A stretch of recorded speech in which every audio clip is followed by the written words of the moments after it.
Welcome to Nightlight. Step away from the mainstream and gather around as we enlighten the world and our realities and travel this cosmic journey we call life. Join us as we share with you and provide that beacon that can guide us all to a better way. Explore with us as we examine a metaphysical montage of spiritual insights, covering everything from the mundane to the magical, UFOs to unicorns, and everything in between. This is a time of awakening, of sharing and evolving, of spreading our wings and soaring on the cosmic breath of creation.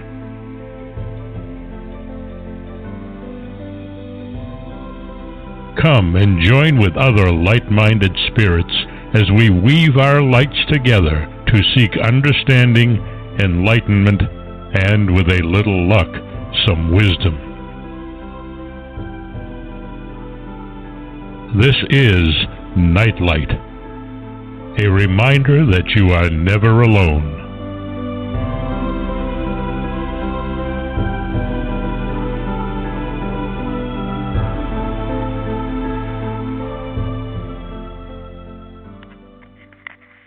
Good evening, everybody. Welcome to Nightlight. Thank you for sharing your time with us. I know how precious it is, and we are so honored that you do spend the time to stay with us and listen to us and share with us. I want to first thank Ken Quiethawk for his intro. You can find him on the internet. Just Google Native Storytellers or Ken Quiethawk. He and his wife have amazing videos and discs that they have done with their Native American stories. And it's important that we pay attention to the way that humanity has recorded its history and its cosmology and its myths. So check it out. They're great bedtime stories, far better than Grimm's fairy tales anyhow. So do check it out. I have an amazing lady with me tonight, and she's written an amazing book. And I have Stephanie James with us, and she's written a book entitled The Spark, Igniting Your Best Life. And in it, she shares current research techniques that help readers gain clarity and understanding that help them easily assimilate and integrate the techniques into their own life, beginning with an understanding of how our brains and beliefs can keep us stuck in old habits, as well as ways to transform those beliefs. The Spark takes you on a journey through learning how to rewire thoughts and change your inner dialogue. It further explores our deep, hardwired need for connection and how it serves us, and how you can spice up your love life and cultivate deeper, more meaningful relationships, something all of us can use and need. Uniquely equipped for times like these, Psychotherapist Stephanie brings 30 years of real-world experience, empowerment, and grit to her clients and her audiences. A graduate of the University of Denver, she shares her training and gifts in her inspirational presentations, as well as in her dynamic radio show and podcast, The Spark with Stephanie James. In a world desperately in need of love, healing, and a clear path forward, she utilizes her expertise, experience, and amazing interviews with today's luminaries to bring the spark to your life. She ignites her own life by being a leader in a local random acts of kindness group, spending time with her 2 daughters, and jumping on the trampoline with her grandsons. You can find her at www.stephaniejames.world. So, without ado, welcome to the show, Stephanie. So glad you could be with me tonight. So wonderful to be here with you. Thank you for having me. Well, your book is, I think, very timely, because during these times of change and these times of transformation and these times of everybody reinventing themselves, which is, I think, what's happening, having a guide as to how to reprogram everything is a very good idea. In my opinion, and when I look at my life, I think every 10 years I have reinvented myself. And, there's a new philosophy, there's a new direction, there's a new kind of work or creativity that I've done. And I'm in my 70s now, late 70s now. And I have found that it's something that's very important when you come to a time of change to make sure you make change instead of trying to put yourself back into old patterns that don't work. So your book is so timely in that it helps people to understand that change is good. It doesn't mean you let go of things. It means you hold on to the best, and then you work on making that which isn't quite the best even better. But first, I think it's important to let people know just what that spark is you're talking about. Yeah, absolutely. When I refer to our spark, to me it truly is our essence. It's that part of us that no matter what life circumstances happen, no matter what behavior or decisions we've made, it's that essence that is truly us. Some people call it the God spark. Some people call it our spirit. It's the part of us that we're way more in tune with when we're children. And it's the part of us that, fire can't burn it out, wind can't blow it out, water can't drown it. It is always alive within us. And I think what can happen, unfortunately, is that, life circumstances or traumas that we've been through, they start covering it up.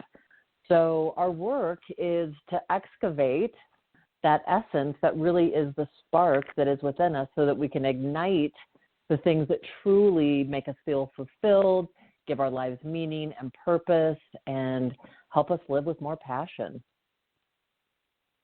Absolutely. And I call it the source. It's it's that part of the infinite that travels lifetime to lifetime to lifetime, and it burns brightly. It's just a matter of we tend to cover it up with dogma and things that really, unfortunately, we're taught by parents, by teachers, by religions, by all sorts of other things that pour information into us at a very young age. So today, there's so many people out there that really are at a place of a new beginning. Whether they chose it or not, they're at a place of a new beginning. And a lot of these people feel depressed, and they feel alone, and they feel isolate. And this is a perfect time for your book. It's a perfect time to help people understand that basically they really do create their realities by their perception of it. And it's hard to pull yourself out of a depression. It's hard to pull yourself out of disappointment. But we have the capability of doing that. So how does one start to look for that spark inside of them? Yeah, such a great question, because I know that we've all been challenged in this last year and with everything that's gone on with the pandemic and everything else, and having life situations that a lot of us never had to deal with, like working from home, people being cooped up together, if you will, and not having the same social outlets or being able to see loved ones, and then people dealing with illness. So definitely there was, a lot of depression, angst, anxiety, and it's easy to get stuck. And what's interesting is that one of the first things I think that's important in excavating this spark is figuring out first what's getting in the way. Because oftentimes we don't even realize that we have these subconscious belief systems, and I call them limiting beliefs, that are keeping us from living our lives in a way that would really serve us. And so an example would be if I have a belief that life is really hard because of some situations maybe I experienced as a child, or, something happened to me as a young woman, and I held on to that belief, then it's like I'm creating that over and over again in my life, and I'm wondering why my circumstances aren't changing. But it's like I'm looking at life through that lens. So the very first thing, if we want to clean off our life lens, what we have to do is realize, what are those thoughts that are guiding me? What are the limiting beliefs that are negatively impacting my life? And then once we realize what they are, we can change them. And so I always encourage people, one of the ways we can really start excavating this is write down the different areas in your life. So whether it's physical, fitness and health, maybe it's finances, money and finances, it's relationship, it's spirituality. And we can look at what are the thoughts then, like if I wanted to live a life where I felt in abundance, what is keeping me from that? And I know there was this gentleman that I had worked with, and when he was looking at his limiting beliefs, he was able to trace them back to a father who had said to him, people that are rich are crooks, and people that are wealthy are unhappy. So he actually had this unconscious program like, gosh, I don't want to be wealthy. That sounds terrible.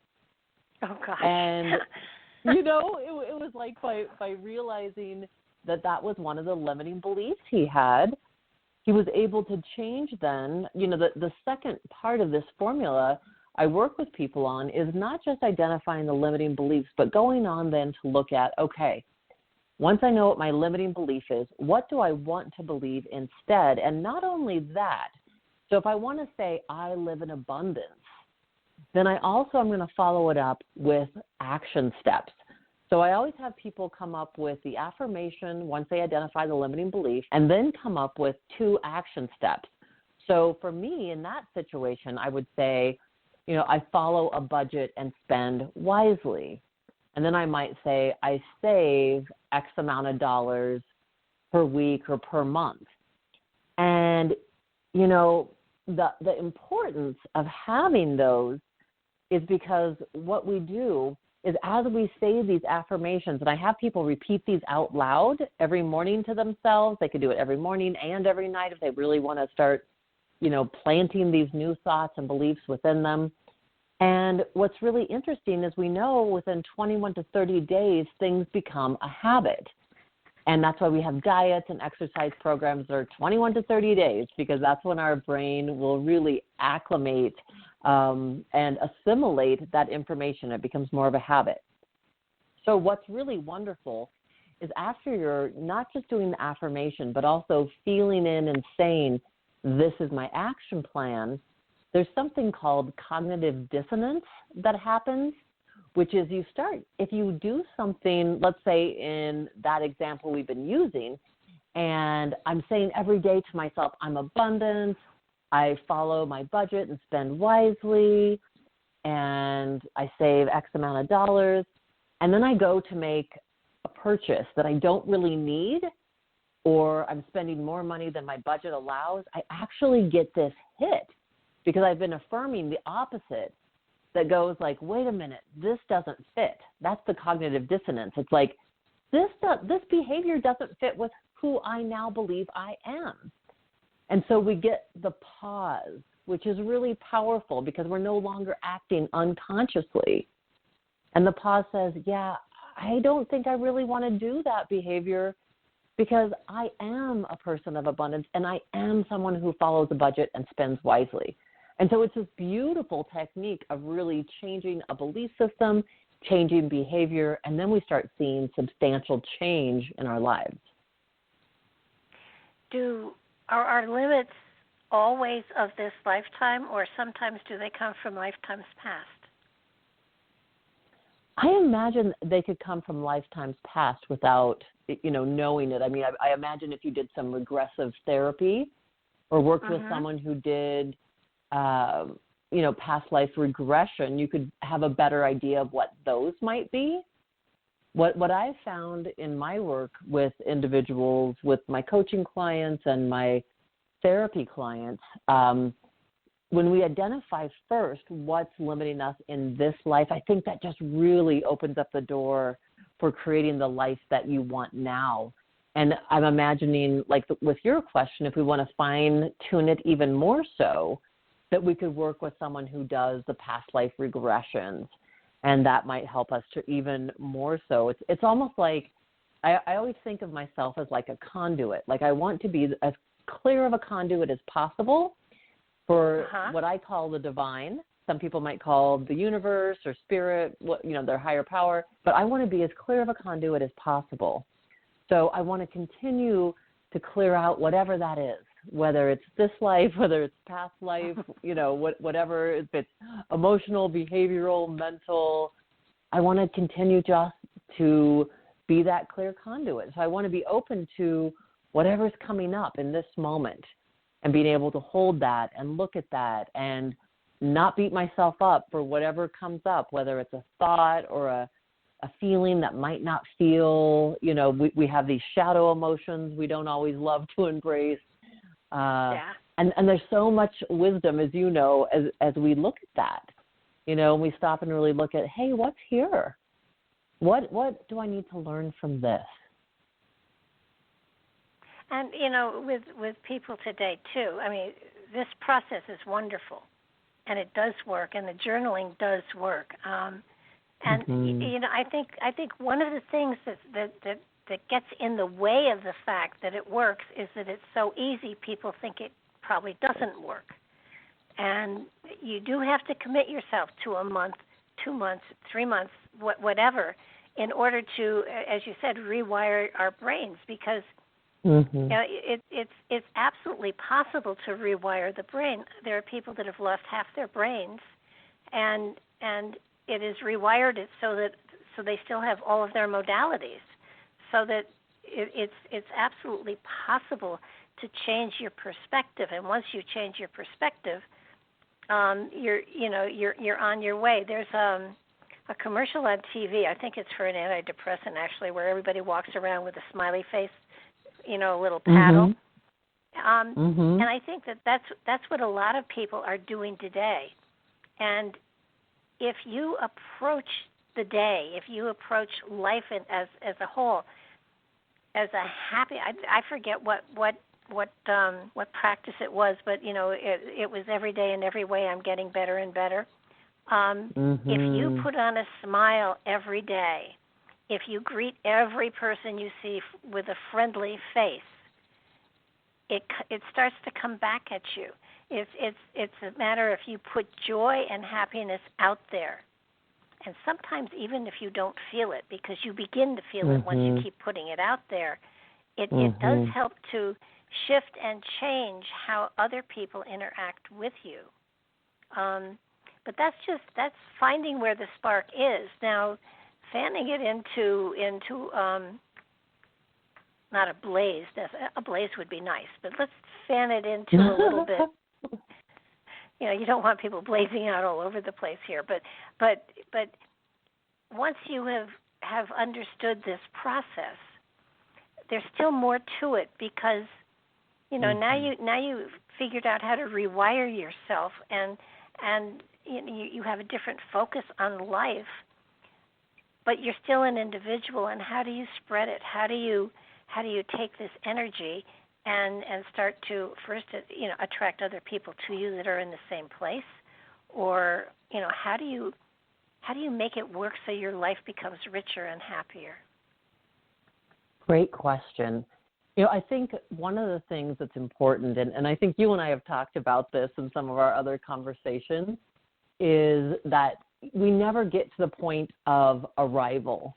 I have clients that are always like, well, when do we get there? It's like there's never this ultimate moment when we are enlightened or we totally evolve and then we get to stop trying.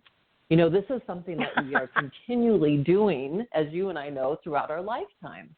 Oh, yeah. Right? So it's something that we just continue to practice. So one of the things that I think helps to continue to keep, the sparks ignited, what continues to help us light up, is having a morning routine. And, I talk about this in my book, the importance of having, I call it the bookends to my day. So it's what I do first thing in the morning and what I do last night before I go to bed. And it's for all of us. What we do during those times matter.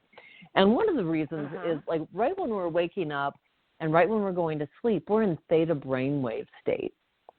And that's when we're really able to input things. You think about our first 7 years of life, that's really when we were in this theta brainwave state. And so it's like we were little sponges, and whatever people said, what the things we were exposed to, they just really sunk into our subconscious and our perceptions of the world. So what's interesting when we wake up, and it can be like you said, you hit it on the head, Barb, when you said, this stuff is so simple that sometimes people are like, yeah, that can't work. And once they stick with it, and it really is, it's exactly that. It's showing up day after day, and it doesn't take a long time. I mean, that's what's exciting is, I tell people, start with a 30-minute morning routine where you wake up in the morning. Let's say you do 10 minutes of exercise, 10 minutes of meditation, and 10 minutes of writing out your gratitudes. You might do the mindset we were just talking about, where you're doing your affirmations, your action plan. And then you've started the day already primed with this totally different lens you're looking at life through. And so that's one of the ways you can already start. I mean, and when we get in that place of gratitude, we know that's one of the highest vibrating emotions we can have. It's got one of the highest frequencies. They're actually, as you know, in science, they're able to measure this now. So even if you wrote down 3 things, and they could be simplistic. It could be, thank you that I have a warm bed that I just got out of. I'm so thankful that I have clean water to drink. They don't have to be, what we call in my family, the big boom booms. It could be these simple little things that we're really thankful for. And so then the flip side of it is, at the end of the day, the importance of really putting into our minds, what is it that we want to have marinating in our subconscious for the next 7, 8, 9 hours? We don't want to be listening to the news. We don't want to be watching a horror movie or, something. Some people like these crime shows on TV. We need something that is really positive, soothing to our system, that really is giving us, it's like it's feeding our souls. And Wayne Dyer has a wonderful offering on YouTube, which is like 5 minutes before you go to sleep, and he discusses exactly this. And the thing that I encourage people to do is to find some kind of stationary object. It could be, for me, forever, it was this orange rock that was just smooth, and it fit perfectly. It was perfect shape of the palm of my hand that a girlfriend had given me from the creek outside of her home in Arkansas. And she knew it was my favorite color, orange, so I would set it at my nightstand, and it was just that physical reminder that I wanted to do this every night. And then holding on to that rock for muscle memory and saying, what was the best thing that happened today? And bringing that up in my mind, really closing my eyes, repicturing it, and then making it even more powerful, bringing all of my senses into the memory. So what did I see? What did I hear? What did I smell? If there was a taste connected, and what was I touching at that moment? So bringing up whatever that moment was, the best part of the day, and this really being powerful for 2 reasons. Number one, we know that what we focus on expands.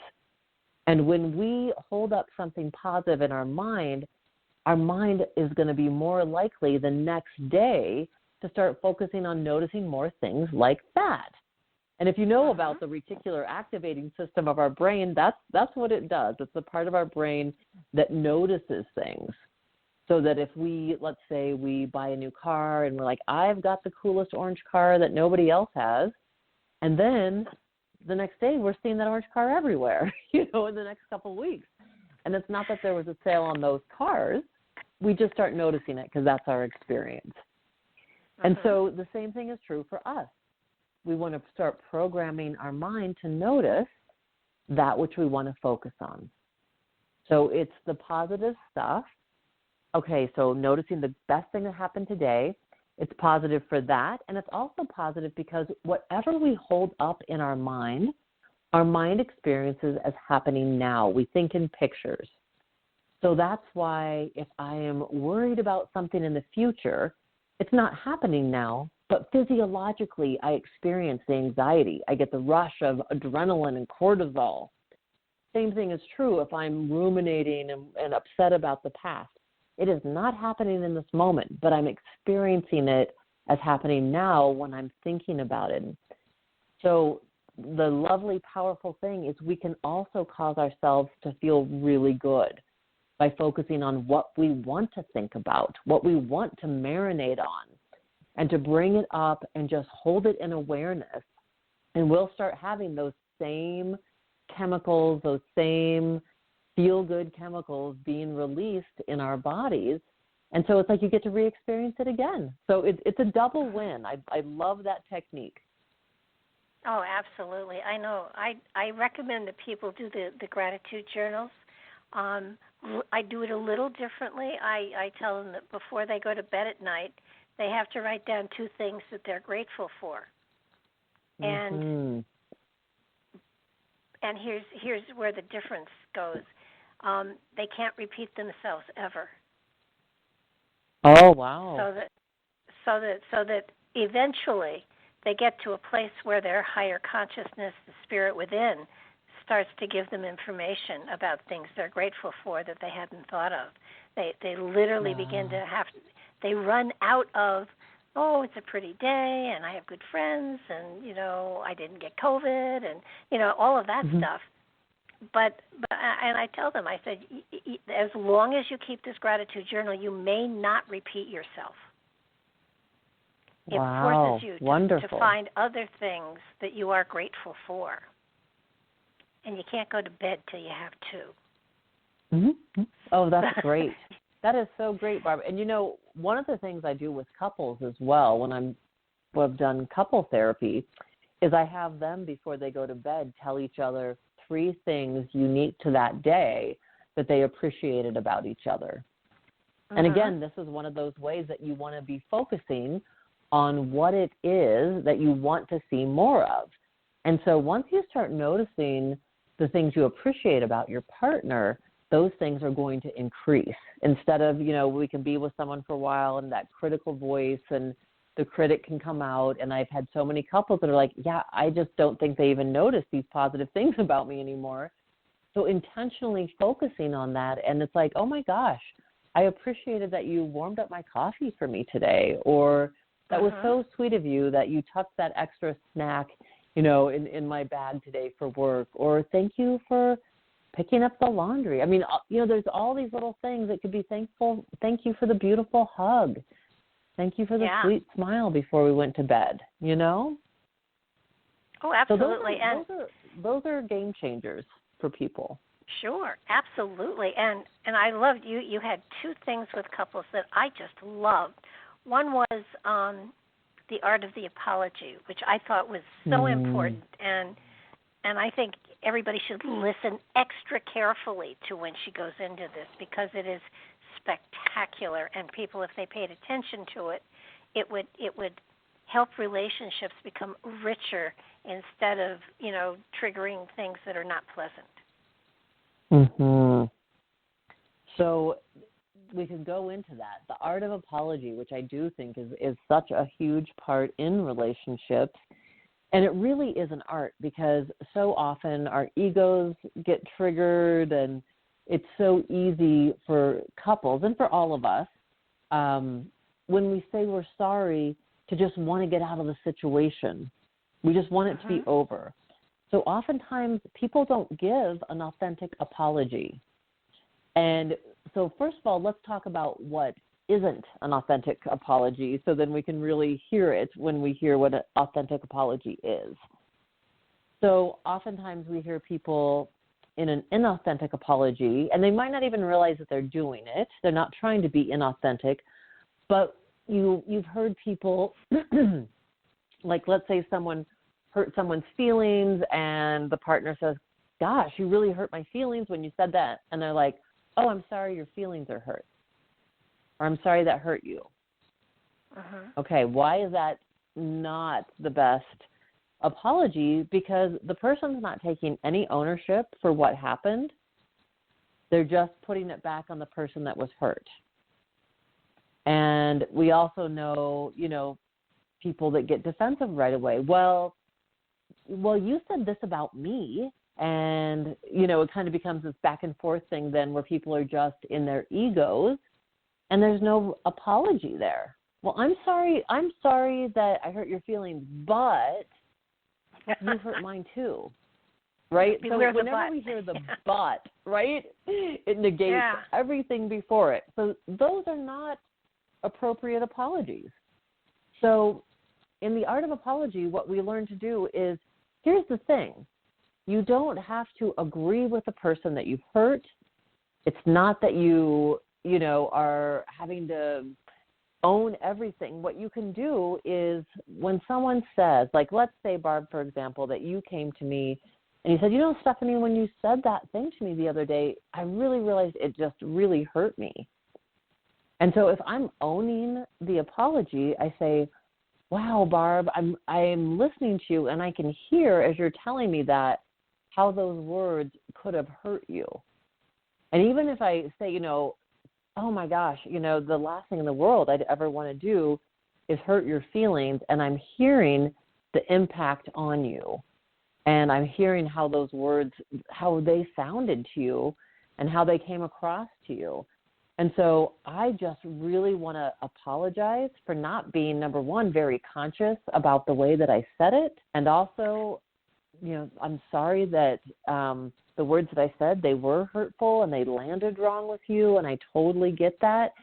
And I want to make an effort to do it differently next time. How does that feel different? Big different. I forgive you.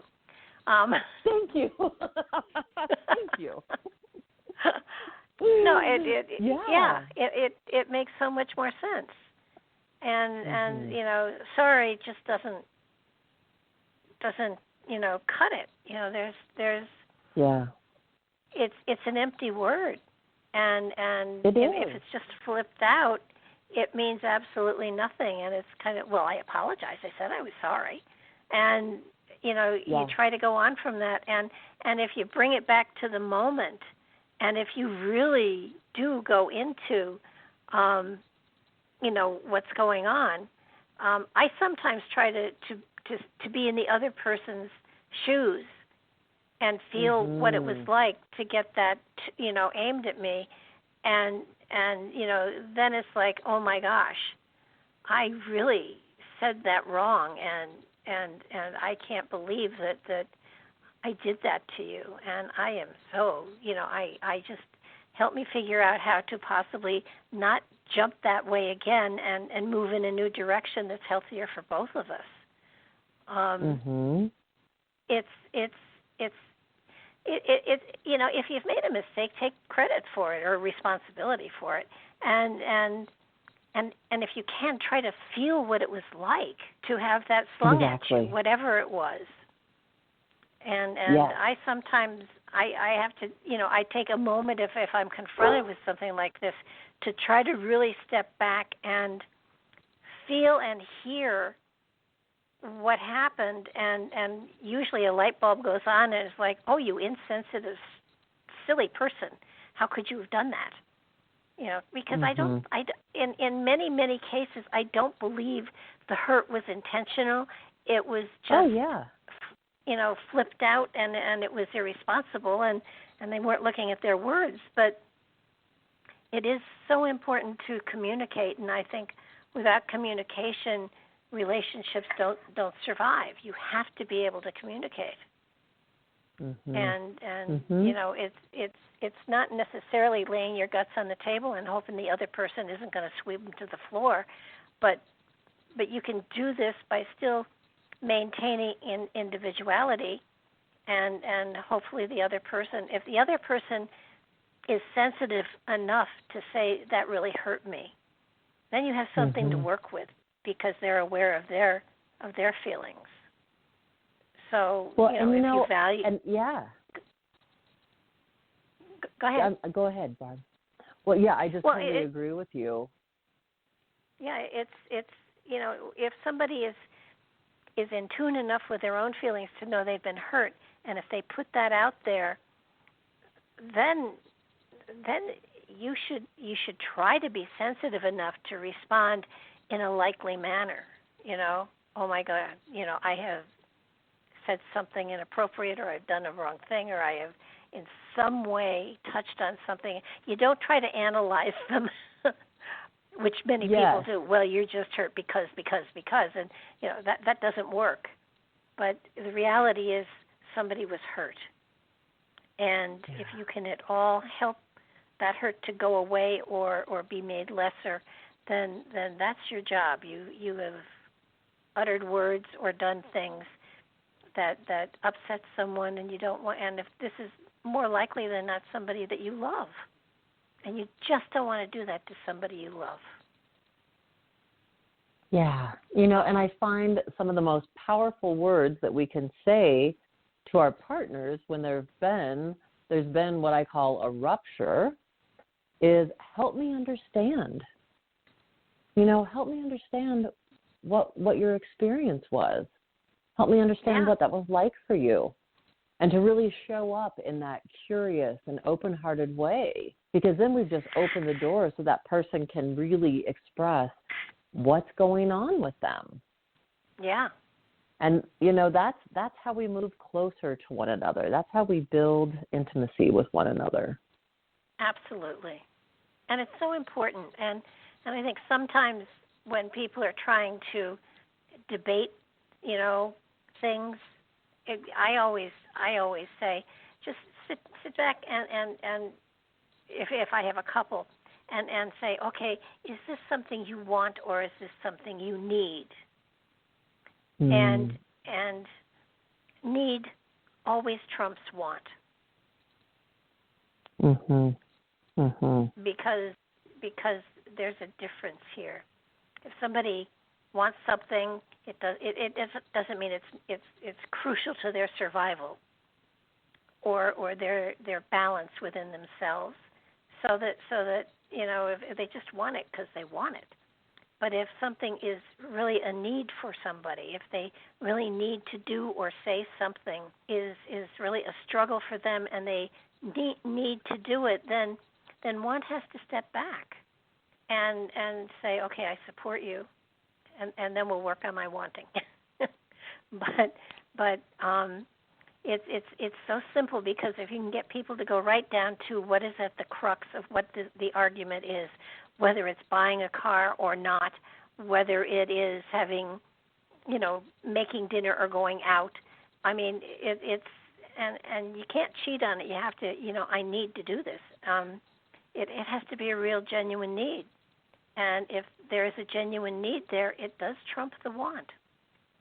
Mm-hmm. And, that does go back and forth, too, so that, but when you get to the bottom line of that, if two people are willing to sit and get right to the very crux of what's going on, I have found that always the one that has the want is a little embarrassed because it seems a little selfish when the other one is really needing something to do for their own survival on an emotional level. So, interesting. Yeah, really interesting. I like the way that you frame that. And, when I do couples work, one of the biggest things that I teach couples the very first session is how to do what I call open-hearted communication. And what that involves is, we say if someone, let's say that there's a rupture, and just like this just follows what we've been talking about. Say someone's feelings were hurt or something got triggered in an argument, then the important thing is if someone wants to resolve it, I say if we have a rupture, we need to make a repair. And if you think about a relationship like a water pipe, if there's a rupture, we can't just ignore it, because then the water, the love, the relationship continues to leak out. We want to make sure that there's a repair done so all the water, all the love, all the communication, connection flows smoothly. And so when we do open-hearted communication, first of all, I said, the person that wants to have the conversation, what's important is to ask your partner, I'd really like to connect with you. Is this a good time to connect? Now, and I always say use the words connect, because we don't want to say, can we talk Or is it, is there a good time to talk? Because the minute that people say that, somebody feels like someone's in trouble, because the person that usually said that was our parents, right? Like, we need to have a talk. Oh, sure. And, so we want to use different languaging. And so to say, I really want to connect with you.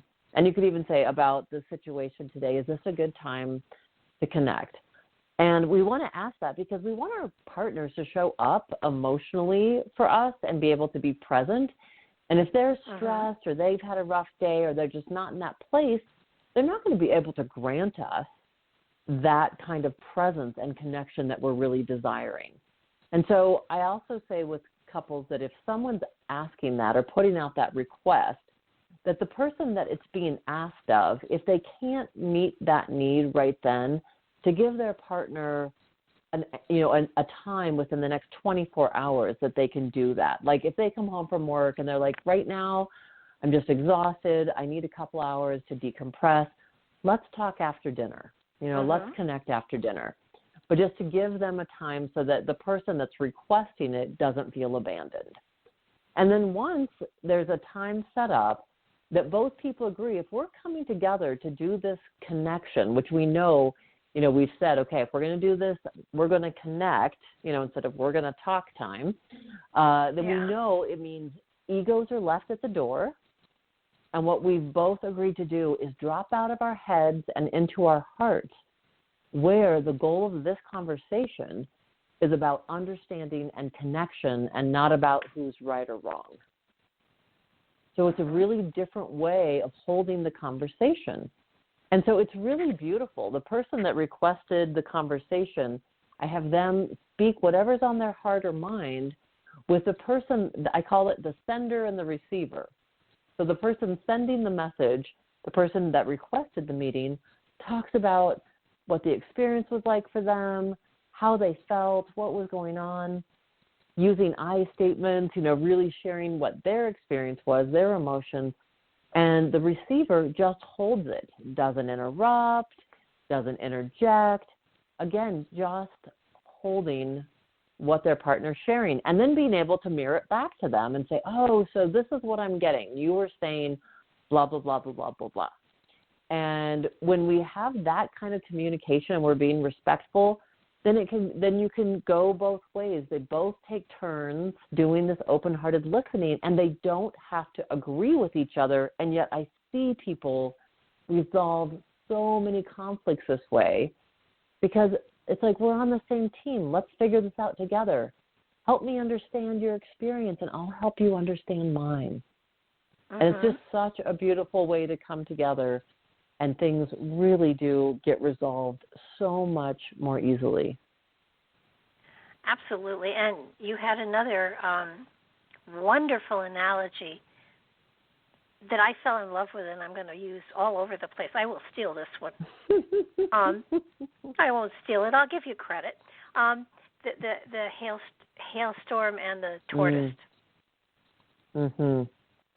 Yeah. And that's actually Harville Hendrix' old stuff, who's an old guru, relationship guru from back in the day. And but I love this analogy because it truly is what, in relationships, so often we have one person that's the hailstorm and one person that's the turtle. And so the hailstorm is the person who's like, I want to talk about it. I'm ticked right now, and so we're going to talk about this issue right this minute.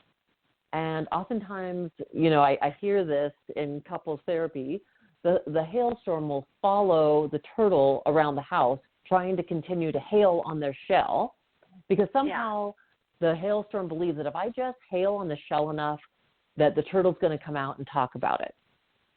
And the turtles are people who they process differently. Hailstorms are people who process out loud. They want to process through the conflict immediately. And the turtles are people that they need to go inside. They need to go within their shells, we say, think about it, process it within themselves, and then they can come back out and talk about it. And so what's interesting is that the hailstorm truly believes that if they just hail enough, the turtle will come out. And it's exactly the opposite. The hailstorms have to learn how they need to back off so that then the turtle feels safe enough to come out. And that's where the two can meet in the middle. And so one of the things I teach couples as well is this thing of when people are activated, and that means when we get triggered, when we get ticked off, that is not the time to talk about it and solve the problem. Literally, No. if people are triggered, we know that fight or flight center in the brain is getting triggered. And so they already are being flooded with adrenaline or cortisol. And what happens then is the signals are all going, literally being shunted from the brain down into the body, into our muscles so we can fight or run. And the signals are not getting through to our prefrontal cortex, which is our executive decision maker. It's where so much of our logic, self-soothing comes from. And so what I tell couples is that if you're trying to solve a problem with an activated mind, you are not in your right mind. And Einstein said we cannot solve a problem with the same mindset that got us into it. And I think so it's so important that at a minimum, a couple take a 20-minute break. And the more activated you are, the more upset you got, the longer time you need to wait. So 20 minutes or 2 hours, you can say to your partner, I am really feeling ticked right now. I can tell that I'm really getting angry. And so I'm going to go. Like, to give yourself an adult timeout, say, I'm going to go chill for 20 minutes. And when I've, kind of got this sorted out, then I can come back and re-engage. And let's connect about this. Is this a good time? Would that work for you? And usually people are willing to do that once they get out of that hailstorm tortoise, hailstorm turtle dynamic. People have to realize that they're in it. And I guess the secondary thing that's really helpful with that is for couples to have like a code word. I had a couple years ago, I loved it. When they would get into a situation where one of them, or maybe both of them, were triggered, one of them would say landmine. Like, landmine, like we just hit it. And if we keep going, it's going to be dangerous. That's the analogy. So all they had to do was say that one word, and they knew that meant, okay, let's take a time out. And then one of them could say, let's check in an hour and see where we're at. And it was such a beautiful and incredible, problem solver, and just really saved their marriage. It was really, really a beautiful way to be like, oh, yeah, I'm going to be conscious in this moment and not try to push you into talking about something you're not ready to talk about. And let's resolve this and come back together when we can drop back down into our heart. Yeah. And do people's tendency to be either a turtle or a hailstorm, does that change over time? I mean, sometimes, there are times that in the past I have definitely been a hailstorm. Mostly now I'm a turtle, but there have been times where I have taken the time to calm down and then hailed, but with a sense of humor. I had a situation with my son just recently, whom I adore and who is a fabulous person, and he stepped out of line a little bit, and at first it upset me greatly, and then I thought how funny it was that a 52-year-old man was trying to tell his 77-year-old mother how to live her life. And, so I hailed with a sense of humor. He ended up falling on the floor laughing, but the problem was solved. But I think though it's a wonderful practice if people just take the time to call, have a code word or to say, okay, this is so highly charged. Let's take a break. Let's get a Diet Coke, or let's go for a walk, or let's, I don't like sleeping on something like this because nobody can sleep when something's really crazy. But Right. because then you start arguing in your head, and that doesn't work either. So, Right. yeah, your idea of a timeout is fabulous, and I can see how it would work with every relationship if they would just take the time to recognize it was getting out of hand, and kind of the bell rings and you go to your corner and you breathe for a while, and then you come back a little bit calmer. Yes, and hopefully a lot a bit calmer, right? I mean, that's the goal, so that we can respond to our partners, or we can respond, to our children, like in your case, instead of just react.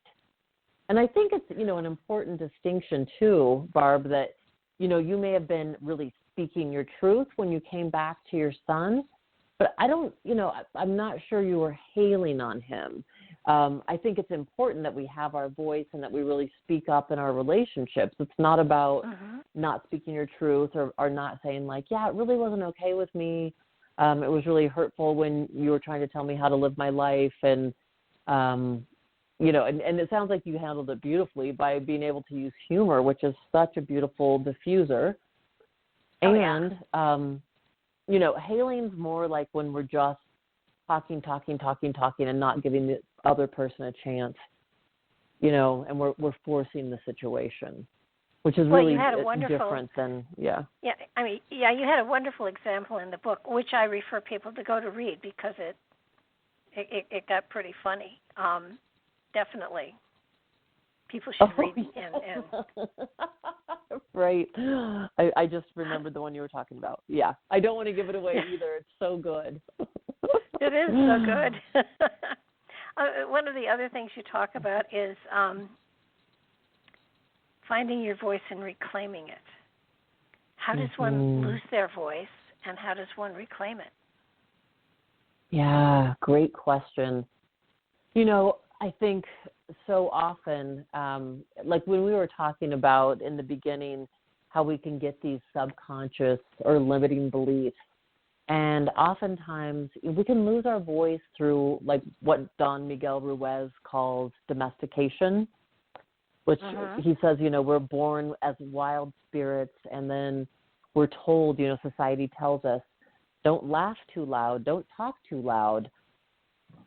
If you're, when we were children, I remember in my family, it was children were to be seen and not heard. Not at my home, but at my grandparents, one of my grandparents' home. Kids were supposed to sit around the dinner table and not speak. And sometimes we'd be sitting at that table for an hour and a half to 2 hours. I mean, it didn't make sense. And yet that was, that's what was the message. And so situations like that can subconsciously, start telling us that belief, that false belief that I'm not supposed to speak up, even if I have something to say. And, so many people I've worked with going through junior high or high school or awkward situations would find that they weren't able to be authentically who they were, or that they felt embarrassed or shamed at times where they did speak up. I mean, there's all these different things that can take our voices away. I've worked with so many women who, unfortunately, and some men, I have to say too, that have been abused in relationships, and the only way that they felt they could maintain the peace was swallowing their truth. Like, if I just don't make waves, and we know that this is a really unhealthy dynamic in relationships. But there's like I'm saying, there's so many different ways to lose our voice. And then when I've worked with a lot of people as they've left abusive relationships, the question becomes, how do I find myself now? How do I some people say, I don't even know what I like anymore. I don't even know what's important to me. And so I feel like part of us finding our voice again is actually something that we may have lost a long time ago. And that's really that art of befriending ourselves. To actually, first of all, start showing up for ourselves And we can start cultivating that relationship with us in a lot of ways. You know, we've all heard that expression, oh, just love yourself, be your own best friend. And I know from, 30 years, over 30 years in the personal development and mental health field, that it's not that easy. We don't just flip a switch and love ourselves. We don't just flip a switch and we're our own best friends. But we can cultivate that. We can grow a loving relationship with ourselves, and we can befriend ourselves. And so part of it starts with showing up with ourselves and making a commitment to day after day. And you can start with just, I think when we make these smaller commitments, like, okay, for the next 21 to 30 days, I'm going to do that morning practice. I'm going to wake up, I'm going to do that 30 minutes for myself. And then every time we show up for ourselves during that time, we actually start building trust with ourselves. There's a part of us that says, wow, yeah, I really do have my own back.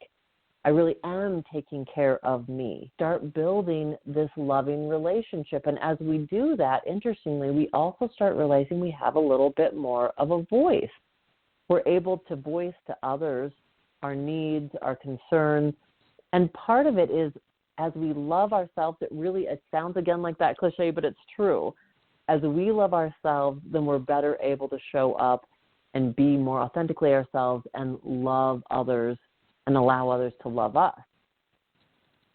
So I would say to people, start with that small practice.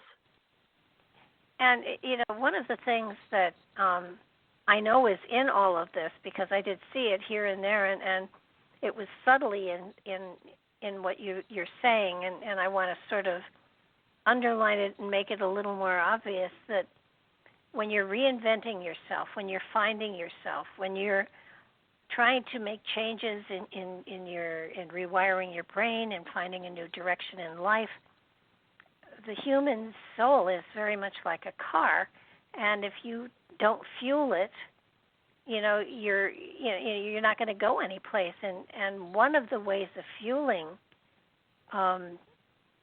transformation and change is with creativity. And in my mind, if people aren't doing anything creative in their everyday life, they're not fueling the changes that they want to make. And creativity takes many forms.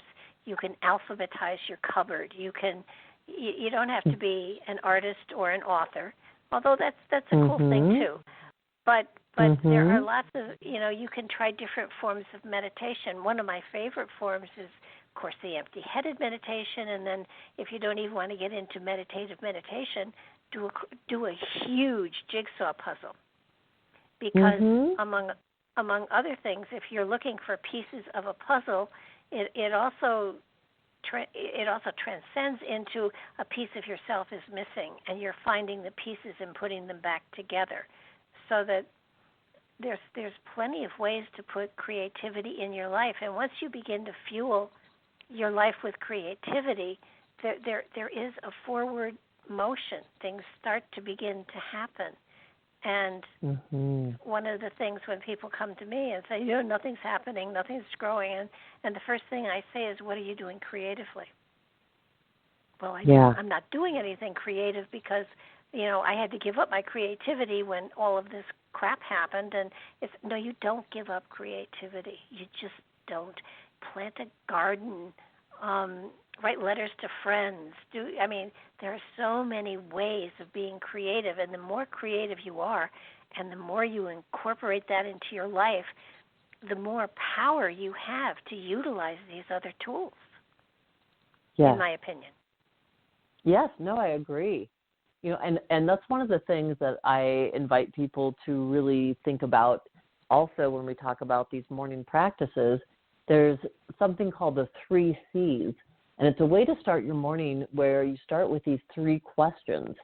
The first one being, how can I, now I'm hooked on the create because that's one of them. So the first one is, how do I take care of myself today? And the way that we do that, we're looking at, how can I take care of myself nutritionally, exercise, heart, mind, body, spirit.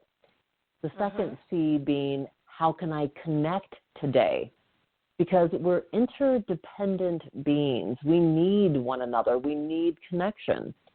And so really being mindful and intentional about how we are going to connect with others each day is really vital. And the third C being, just what you brought up, how can I be creative today? And just like you said, I tell my clients that as well, is that you don't have to be an artist, you don't have to be a writer, a painter. You can actually be creative. You could create a song list of your favorite top 10 songs that make you feel happy, or 10 of your all-time favorite songs that energize you. You could actually, one of the ways that we can be creative is by just doing something differently. So if you always walk a certain way, when you walk your dog, take a different route. It carves new neural pathways in your mind. It doesn't take a lot to create novelty and to be creative. And I have some adults that love adult coloring books. They love doing something like that, again, it's simplistic, and it puts us in flow. It puts us in this altered state where our mind is more relaxed, our body's more relaxed, and it really does serve us. One of the fun things that I tell people to do, you're not going to do it every day, but if you go out to eat, if restaurants ever open again, eat the meal backwards. Start with dessert. Oh, fun. And go all the way through to salad or whatever. Mm-hmm. And then you actually have more room for another dessert. So, I mean,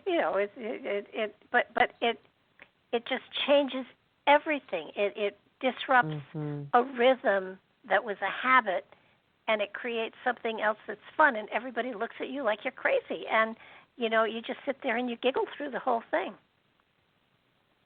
So, I mean, there's you don't have to spend a lot of money to do this, and frankly, you don't have to spend any money to be creative. If you do it without money, that's even more creative.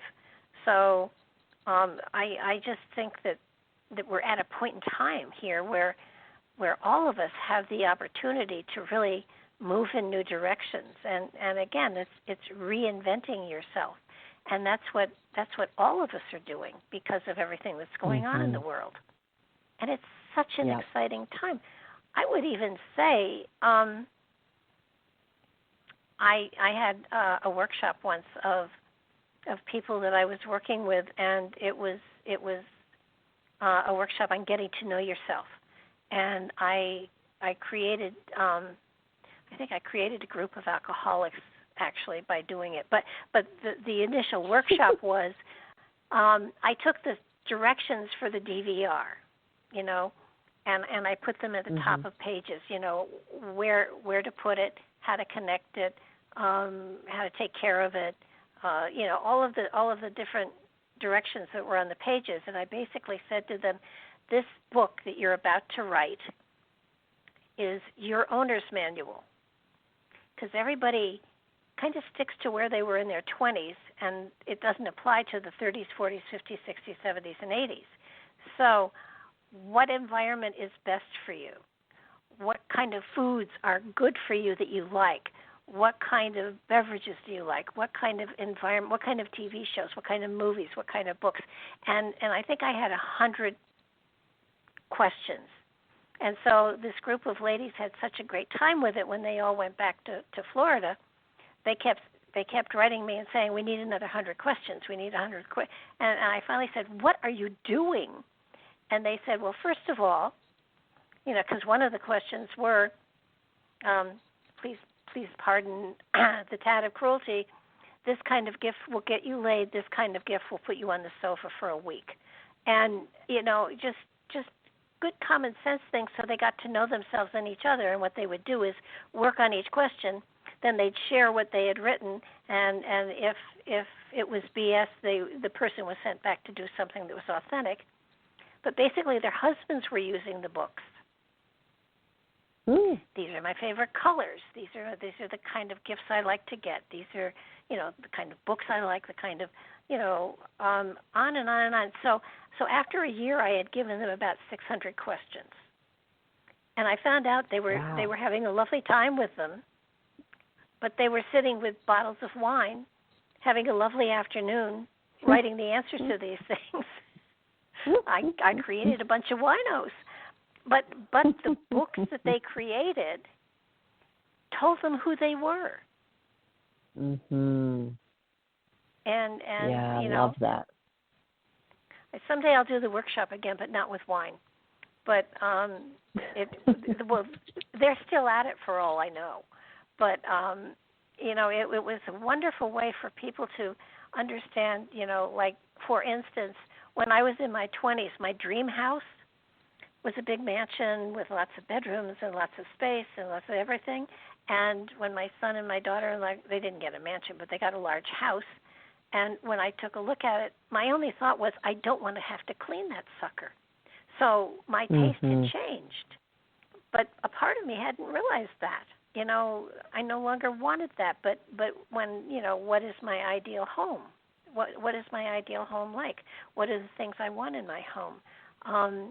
It goes on and on and on. It gets very meticulous, but when you're starting to have to write answers to these questions, and one of my favorite ones, was, if you catch me doing this, call a shrink because I've lost my mind.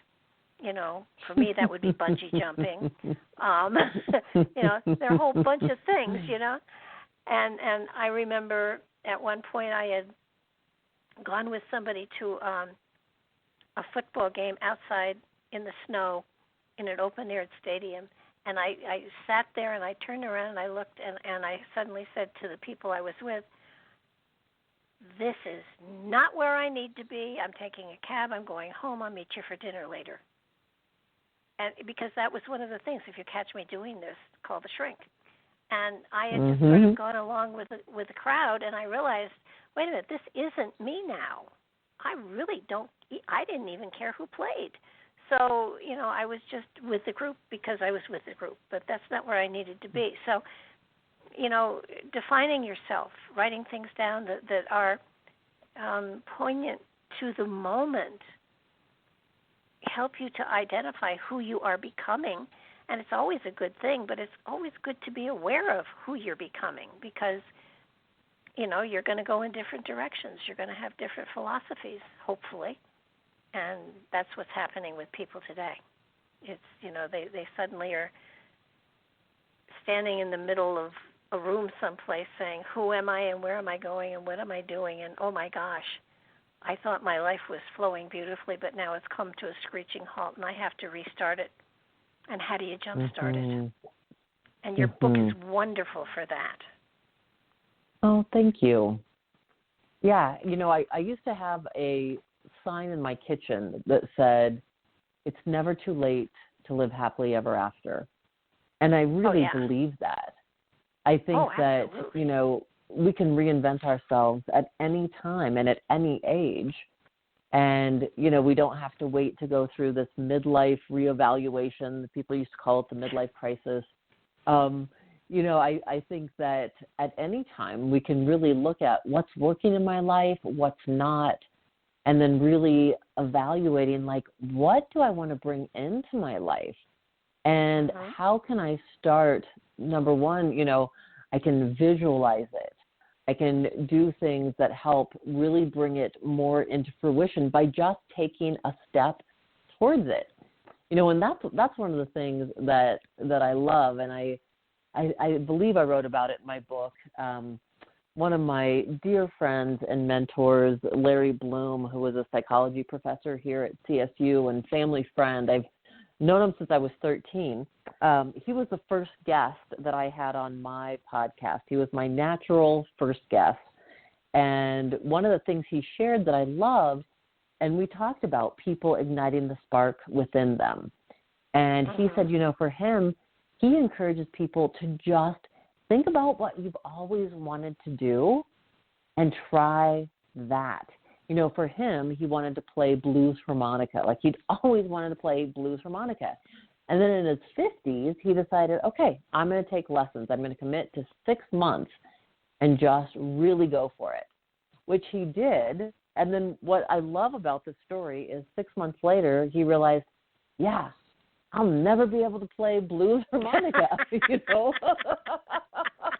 It was just not his thing. And what I loved about his story is that even though it wasn't his gig, it wasn't his thing, he loved just doing the lessons. He loved practicing. You know, it was really fun for him to explore himself in a new way. So it's like, you know, when people are trying new things, there's no risk. It's like if you don't like it or you end up not being good at it, okay, that's all right. You can, you know, you've explored it. At least you've explored it to see, is this a fit for me? Is this something that expands my sense of self? Does this open up new doorways or new dimensions of me? So it's really exciting to just allow yourself to do that. And so there's something that I don't like lately about the words, you know, bucket list, like your bucket list, like I'm going to do this before I die. I like, you know, coming up with life lists, you know, like these are the lists that I'm going to help myself feel more fully alive with, you know, like with these things on this list, I'm going to explore being alive. And so whatever that would be, you know, and it's one of the ways that we can brainstorm the stuff is coming up with a list. I have people write, what are 25 things I want to do? What are 25 things I want to be? And 25 things I want to have. And the have thing doesn't have to be material by any means. It can be. But sometimes, you know, what we want to have is a peace of mind. What we want to have, you know, is close friendships. Or one of the things I want to have, we might say, is more love in our lives. I mean, those are the things that we can really put down on that list. And those things help us start defining, you know, number one, what's important to me? What do I want to do? And helping us to grow and expand into who we want to be. So it's really a win-win. And like you said, I mean, yes, it's helpful to define ourselves and to know that definition keeps evolving and keeps changing. Oh, yeah. I mean, well, you inspired me because when I hit the harmonica story, I have always said I want to play the piano. I've always wanted to play the piano. Never. I mean, I don't have room for piano here, but I have room for a keyboard. And you know, I think one of the things that eventually, within the next 6 months, I'm gonna seriously sit down and, you know, start to try to learn to play the piano, because it's always been in the back of my head. I feel like my fingers know how to play, but I mean, I've sat at the piano. My fingers definitely at this point do not know how to play, but it felt like they wanted to learn, and I feel like, you know, I may have done it in a past life. So the harmonica story absolutely got to me. Yes, I'm going to try to do it with the piano. I'll give it 6 months to a year. If it doesn't work out, I'll give the keyboard to somebody who can, you know, really do something with it. But it was a reminder to me that I've always said that I'm not dead yet, so I can still, you know, take the lessons and do whatever it is and see if I can pull something out of the ashes of my thoughts over the last 50 years that I really want to be able to play Christmas carols. Yeah. What a great goal. So, yeah, I just, you know, no concert at Carnegie Hall or anything like that. Just, you know, be able to pound something out that is recognizable to people. And you know, when you were talking about, you know, what you wanted to have in your life and stuff like that, one of the main things, almost everybody that I have come in contact with, you know, whether it's through working with them as a client or just, you know, chatting on the phone or whatever, they all want to attract love, and they aren't quite sure how to do it. And you know, we talked earlier about it before we were on the air, and I think love is something that everyone wants in their life. And I think it's a need in life as well. But how do you attract a person who is going to be a positive addition to your reality? How do you and how do you determine, what you're looking for? I think that's really important. And everybody today is looking for love, usually in the wrong places. Well, I think, and so such important questions. I do think that one of the things that I have clients of mine do that is actually fun and they enjoy doing it is I say to them, imagine that you are putting out a catalog order to God. We used to have Sears catalog when I was a kid, and we'd circle all the things we wanted for Christmas. So it's like that. It's like you write down all the attributes, all the different things, whether it's lifestyle, it can be age, activities, interests, all those different things, physical attributes, whatever it is, you write down everything on the list. So first of all, you start, kind of honing in on, this is what's really important to me. And then I think, secondly, it circles back to what we were talking about earlier with truly learning how to befriend yourself.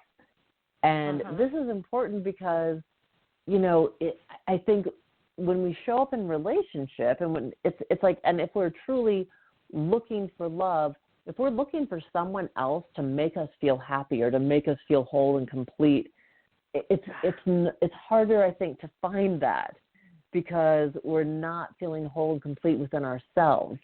And so that's the kind of relationship where we get into a relationship with somebody, there might be all these sparks at first, and then once those sparks fade away, there's going to be a time when that person's not making you happy because that's just real life.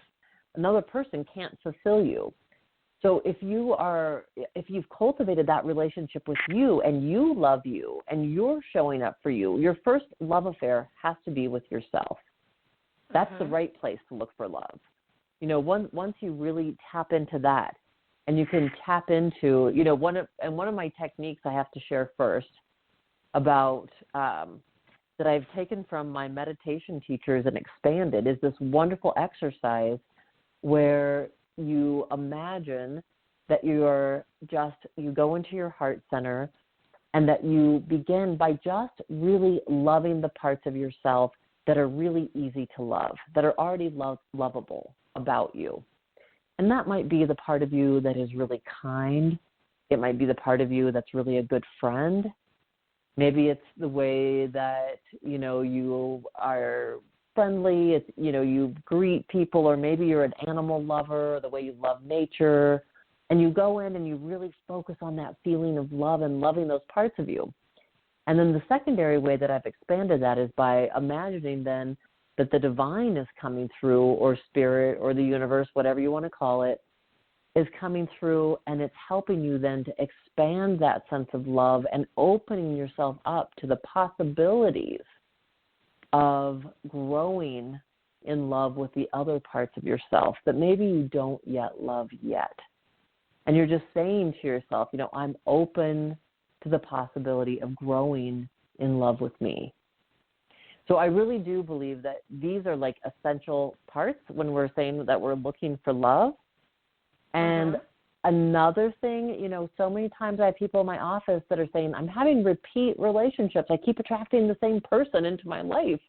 And it's not a good one. It's not a good fit. And, I say that we have this unconscious honing beacon. And it really is. It's this subconscious honing beacon that it's like it lights up when we meet someone that's a match for us that matches all these unconscious things. And the way to making it conscious is really to go through this exercise where this is Harville Hendricks stuff, where he said the image that we have of who our partner should be is really what the Greek called an imago. An imago is just a Greek word for image, and how Harville uses it is this collective unconscious that we have from the positive and negative attributes of our caretakers, from the worst times in our life, repeating frustrations, and then the best times of our life, what our unmet childhood needs were. And then there's a way, and I love doing these exercises with my coaching clients as well, to start unearthing these things so that you start becoming conscious of, oh my gosh, these are the ways that I have been programmed. These are the ways that my honing device has been programmed. And so if, let's say for an example, that, I had a caretaker who was always gone and always traveling and was emotionally distant, unfortunately, that oftentimes is locked in our subconscious mind. And so we don't even realize the person we've met is that person, but something very quickly can identify that. There's this part of us that picks it up, and it's like, doot, doot, doot, all of a sudden all systems go, everything's lit up, because already our subconscious can detect that this person reminds us of those characteristics of one of our caretakers. Uh-huh. So they also can remind us of the wonderful parts of our caretakers, so it's not all good or bad. Again, I think it's important, though, to unearth these things so that we're aware of them. And awareness is the key. As we become aware of what were the negative elements, then we can do things to be more aware of when we start noticing them and maybe someone that we're dating. And also, I think, to go back and do, maybe there's some trauma work we need to do. Maybe there's some thought patterning work that we need to do, so that we can start changing the way that this stuff is held in our brain.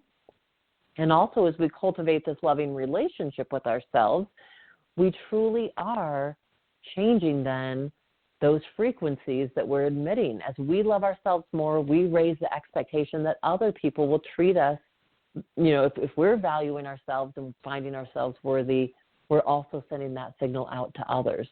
So then we tend to attract people who will treat us more in that manner as well. Yeah, it's become the person you want to have in your life. Absolutely. And Absolutely. I've met a lot of people that will say, I've done all the work on myself. Now I want someone who is going to do the work on themselves, and that doesn't often work. I've found other people that say, well, I'm here to do healing on people, and my purpose is to heal other people, and my question usually to them is, well, have you healed yourself? No, right. I don't need healing. Yeah. I don't know a person who doesn't need healing. Right. Yes. So I think knowing yourself, you're absolutely right. Knowing yourself is just so important, and understanding that we're here to grow, and we're here to evolve, and we're not perfect. And if we were perfect, we wouldn't be on the earth plane. We'd be somebody else. We'd be somewhere else. Exactly. We're here to be imperfect, and some people are succeeding very well at that. But the point is that we're here to work on that aspect and that quality. And even practitioners, all of us are still working on ourselves too, so that and then we share what we learn with other people. I mean, it's a wonderful process, and yet, whenever I go through a workshop of any sort with anybody, I realize that if the person who is teaching the workshop is actually doing the exercises too, it means, this person understands that no matter how many times you do this, you're going to discover something else. And it's an amazing process. And it's so much fun. And I think that, is it work? Yeah, but it's also fun because it doesn't take long before you see the results of your efforts. And the more you see, the more you are inclined to keep going further and further and further and further. And you never stop. You just don't. one of the other things that you had in the book that I thought was fascinating is growing through grief. And, it's not a pleasant topic, but of late, a lot of people have grief in their lives. So let's talk a little bit about how we can grow through the grief and use it as not only a healing but a growing process.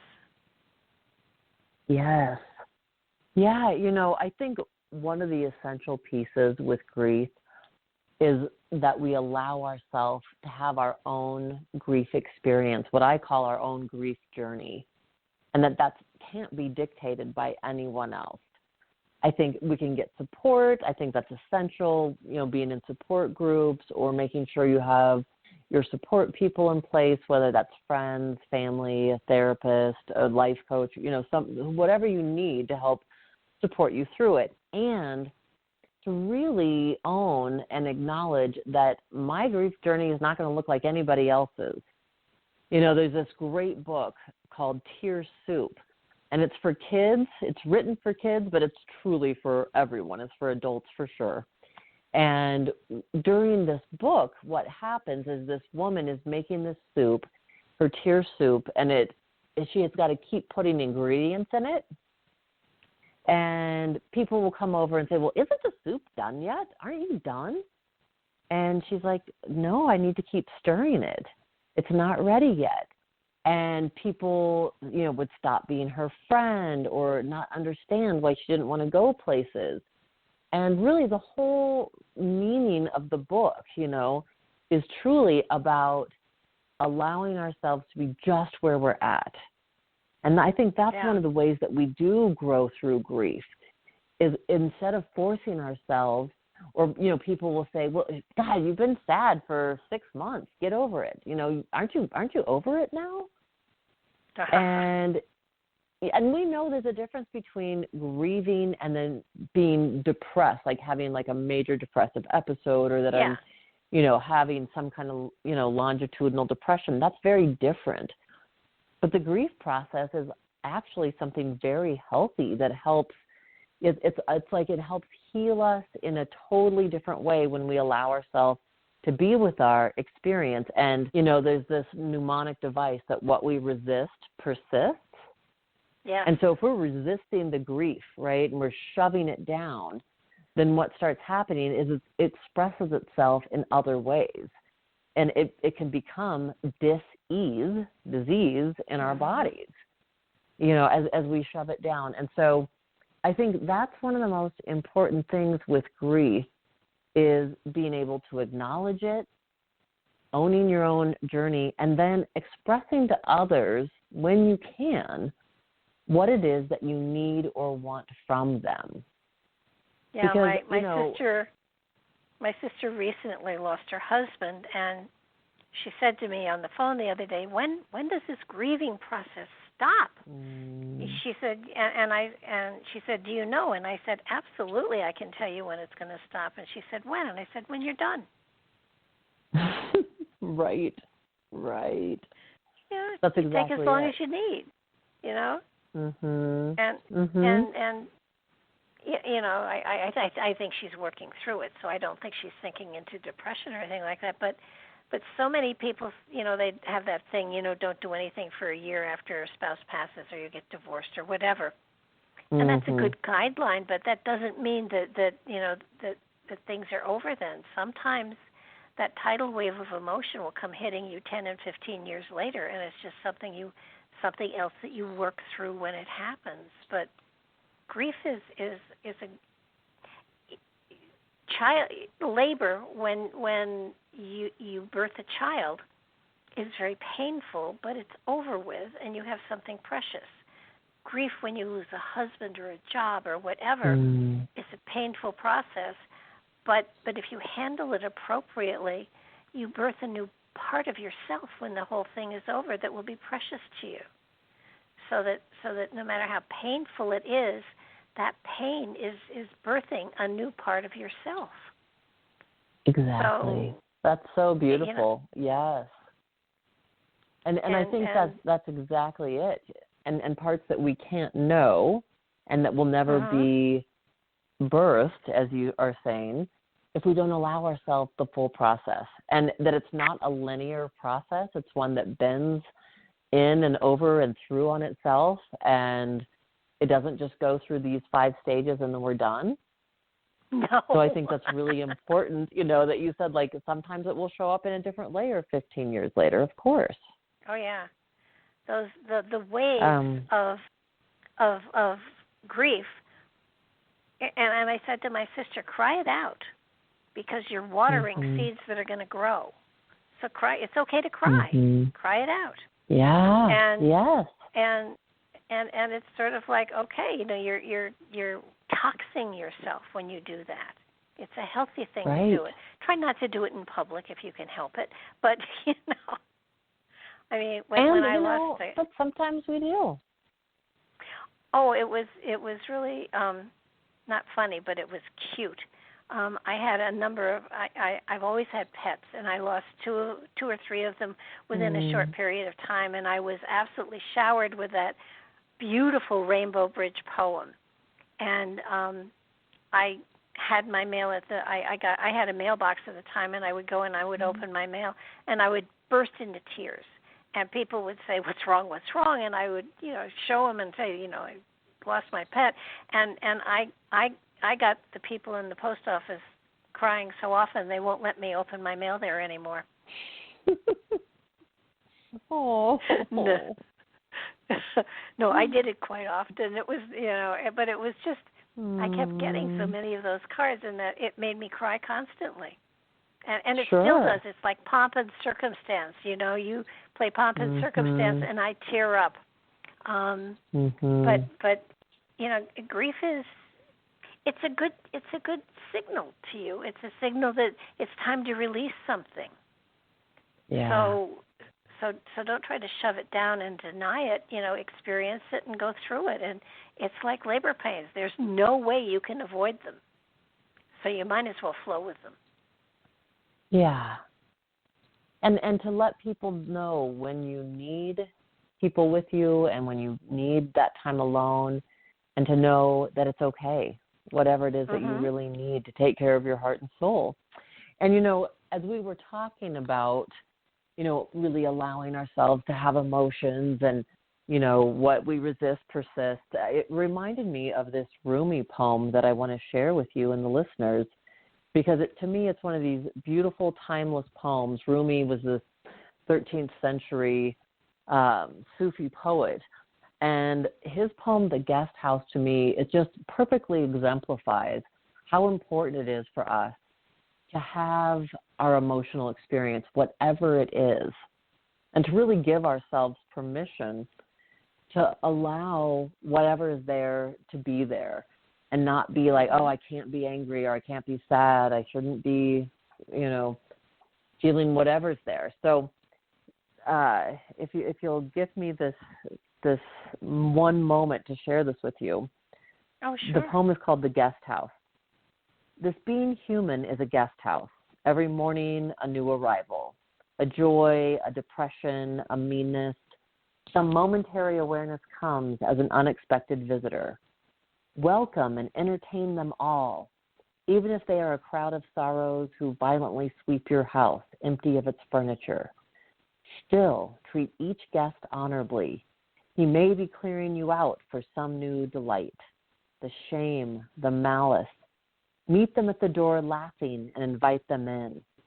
Be grateful for whatever comes, because each has been sent as a guide from beyond. Absolutely. And it's important to understand that the universe does send us these presents.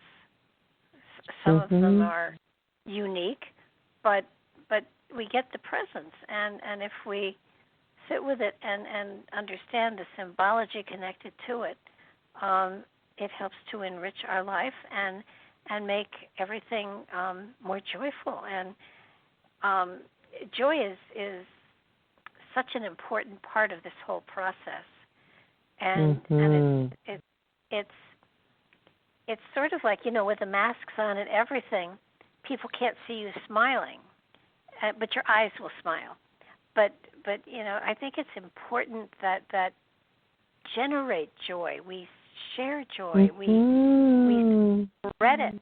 And sometimes, even if you don't feel it, if you spread it, you start to feel it inside. Sometimes it takes a little bit of. It's sort of like those pumps, those old pumps we used to have in the backyard. If they hadn't been pumped in a long time, they had to be primed. And once you kept pumping until you got the dead bugs and leaves out, and then you got the murky water, and the more you pumped, the more you kept working at making a flow happen. It finally hit the spring at the bottom of the well, and you got the clear, pure water out. And that's similar with what joy is. Sometimes, if it's a one, you say it's a great day, I'm fabulous, I love everything, and the more you say it, even if you don't feel it at the moment, the more you say it, the more you begin to feel it. It's programming yourself. And the more joy you spread, the more joy you share with people, whether it's a smile, whether it's opening a door for somebody, whether it's telling somebody in the grocery store how pretty they look and then walking away knowing that. I got a gift for my cats once.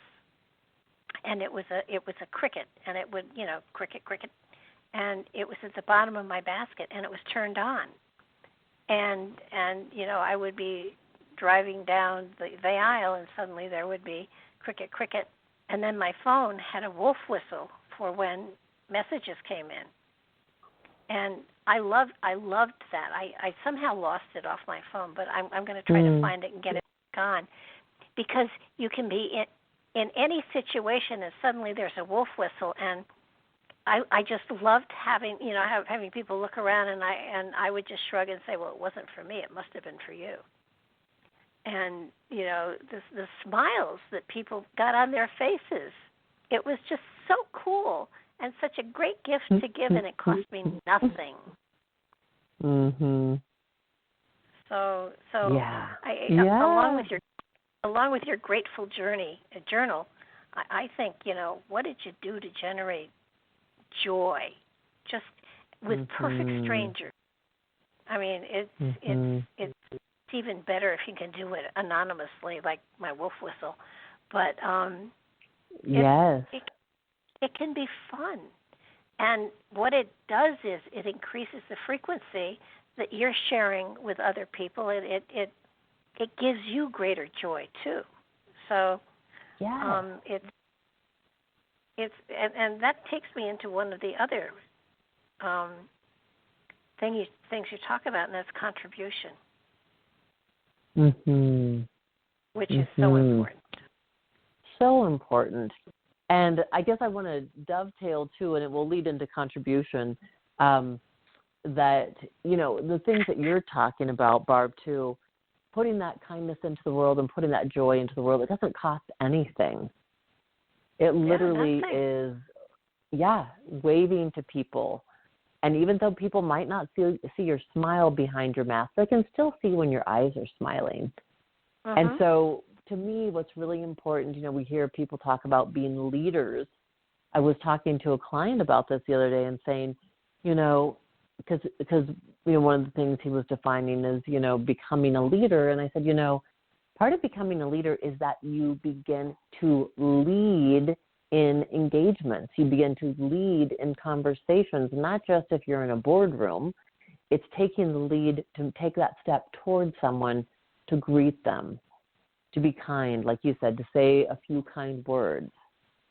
And it makes the difference of someone else's day and yours. So you can be that lead person and change someone's entire day. So I think that's powerful, and I think that's really important. And that does become a part of this contribution that we're talking about. When I have people work on what we were talking about earlier, where they identify the limiting beliefs and come up with their affirmation action plan, the last part of that, is having them come up with how then, if they had met all these goals, what then could they contribute back to the world? Because I do think it's much like the film that I have that's going to be coming out, which is called When Sparks Ignite. It talks about the challenges that we go through and how those challenges can then become the match point within us that ignites something that becomes our gift to humanity. And this is true when we think about how we can contribute. So we can contribute in the smallest of ways by random acts of kindness, because that is one of those pebbles where we start seeing, the pebble in the pond and the concentric circles of kindness radiate out from that. I can't tell you I've had so many times where I've been in a coffee line going through the drive-through, and the person ahead of me bought my coffee, and so I bought the person's coffee that was behind me, and just hoping that chain continued. So, those are small contributions, but they matter. When that happens to me, it changes the course of my day. It makes me feel so happy and just so touched. And so we can do that for other people as well. And, contribution, so it doesn't have to be monetary. It can literally be in the currency of kindness. Oh, yeah. It can be, absolutely. And it can also be, how do we want to make a difference? It could be within our family. It could be within our community. And, literally, I can tell you, this just touched my heart so much. A couple of years ago, my grandson, who's 8 now, he was 5 at the time, and we were walking around my neighborhood, and he's just picking up trash the whole entire way. By the time we got back to the house, he had both of his pants pockets absolutely stuffed. His coat pockets were just full to the rim. And they call me TT. And he says, TT, you know what? Every day is Earth Day. And I thought that was so sweet. It was so precious that he just had this awareness, because it wasn't Earth Day. But he must have learned that in kindergarten, that they had Earth Day. And so he thought that's what he wanted to do every day, is pick up trash as he saw it. And I just thought, what a beautiful contribution to have that loving, open heart. So that's really where it starts, Barb.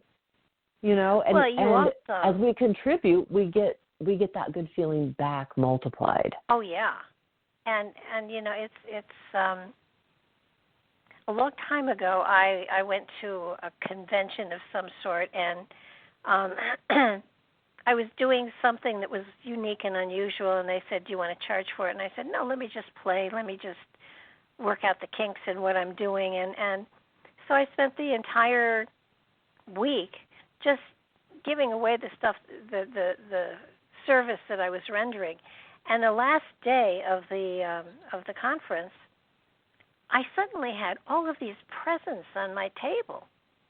And one of the other vendors said, did you buy all that? I said, no, I don't know where they came from. And apparently it was people that I had given my services to had just come and left a gift for me on my table. And I wasn't expecting anything like that. And one of the other guys said, did you know that was going to happen? And I said, heck no. But it if it is done in the purest sense of the form, it does bring stuff back to you, not always immediately like that, but it does come back to you. What you send out in unconditional love comes back to you as unconditional love. Mm-hmm. And it's a matter of making sure you are not putting anticipation and conditions on it. It's like, love in and of itself is wonderful. But it can't be used as a bargaining chip. It has to be unconditional. Right. The minute you turn it into a bargaining chip, then you diminish it. You can't wipe love out, but you can take away a little bit of its luster here and there. I did want you to talk about your random act of kindness group, because I think that's a wonderful thing, and every community should have it.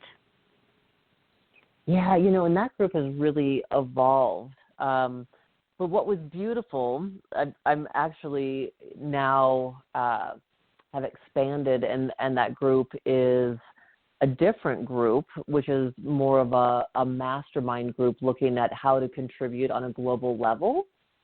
Mm-hmm. But the group that originated, that ran for 3 years, that just kind of changed when COVID all hit, was this Random Acts of Kindness group that was so beautiful. We had 12 women in it to begin with, and every woman in there took turns facilitating the meeting.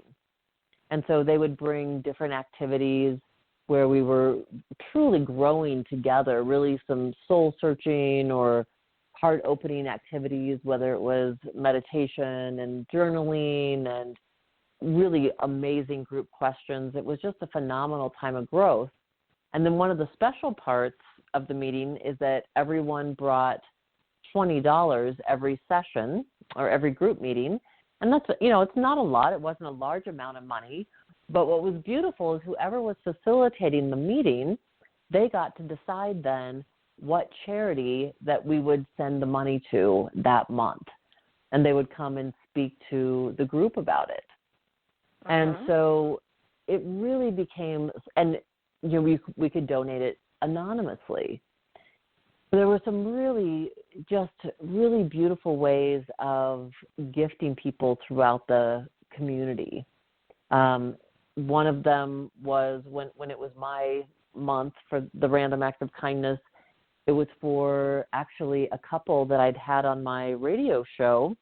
And actually the title, ironically, of that show was Growing Through Grief, because they had lost their 19-year-old daughter to a single car accident because she wasn't wearing her seatbelt.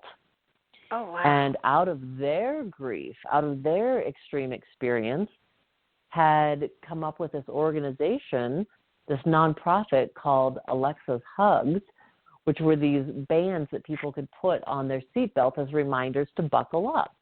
And while it was, it might sound simplistic, they have taken that all over the world. They've done all these school assemblies all over the nation and just helped raise awareness of safety and car safety. And so we gave the money to them to help spread their message. One month we gave it to a gentleman who had just lost his 32-year-old wife and was trying to cope with 2 young children by himself. It became just a beautiful way of gifting people in the community. And also just such a wonderful reminder of how we can do those random acts of kindness on a daily basis. They can be as simple as letting somebody in on traffic, letting somebody in the coffee line in front of you. And like we talked about, they can be these very simplistic greetings or gestures or a comment. And the ripple effect is beautiful and huge and so worthy. So I feel like those kind of groups are groups that we're going to see popping up more and more as a way that we can continue to work. I think we have to work on how do we focus on what we have most alike instead of the divisiveness that's been so much a part of our modern culture right now. So how do we create more cohesiveness? How do we create more connection? And contribution is one of the beautiful ways that we do just that. Oh yeah, and like you said, it's fun. I mean, if you're in a gloomy place and if it's a gloomy day, it's the way you pull yourself out of it is making people smile, and it's so easy.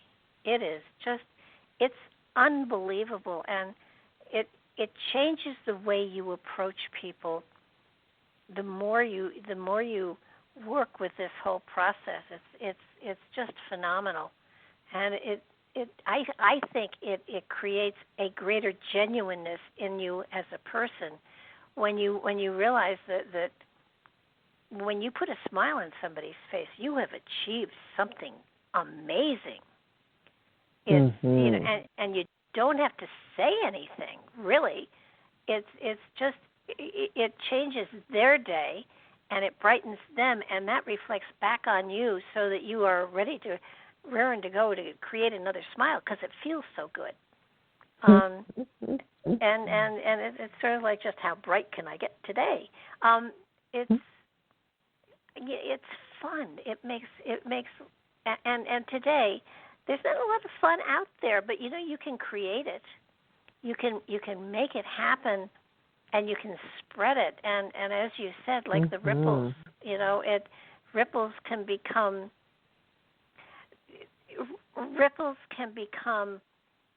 swells that can become waves that can become tsunamis. You just never know where a smile can create a wave of happiness and joy. Absolutely. And it does happen. It's I've seen it happen over and over and over again. It's changed my life, and I don't have a lot of money to spare, but I got a lot of smiles, and it's and I think when you share happily, I have been blessed with a sense of humor so that I can share laughter easily too, which is it was a great gift to whoever blessed me with it. I can't figure out which it was, my mother or my father, because neither of them had a real sense of humor, so it probably skipped a generation or two. But stand-up comedy is not something I'm going for, but it's sort of like, if you can find laughter, you can find hope. And if you can give hope to someone and chuckle, I've always known that if I was passing on some sort of wisdom in teaching a group or whatever, if I could get them laughing, I knew that seed had been planted and would grow because it was planted with laughter and love. So we've talked about a lot of things tonight that people can do that don't cost any money, and I think that's really important for people to understand in these times when money is short, and it's probably going to get shorter. There are such creative ways that we can not only rebuild ourselves and redefine ourselves and reinvent ourselves, but we can do it with love and with light and with laughter.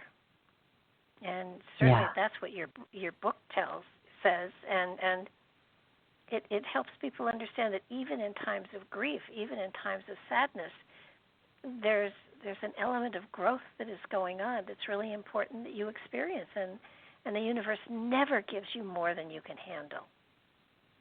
Now, I question that sometimes, but I've always survived, so I would assume it's true. But sometimes what was it? I think it's a quote from Mother Teresa.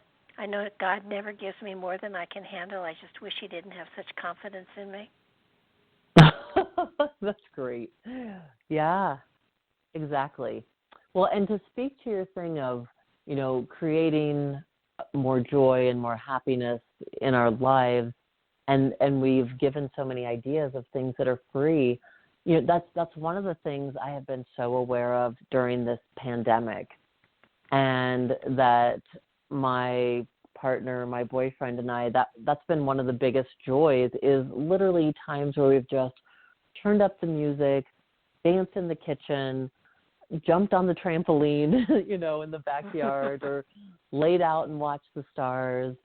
And and he has got such an awesome sense of humor, and he was a stand-up comedian. So we just laugh a lot together and find the humor in sometimes the absurd and sometimes, the challenges that we face. And those are the things that give us hope and spark up our lives. And so we can create out of the small moments in our life a lot of joy and a lot of happiness, and how important it is to play and to be out in nature and to just soak in all the beauty around us that we can. Those things are what will change your day in an instant as you take inventory of them and you allow yourself to just let go to those moments.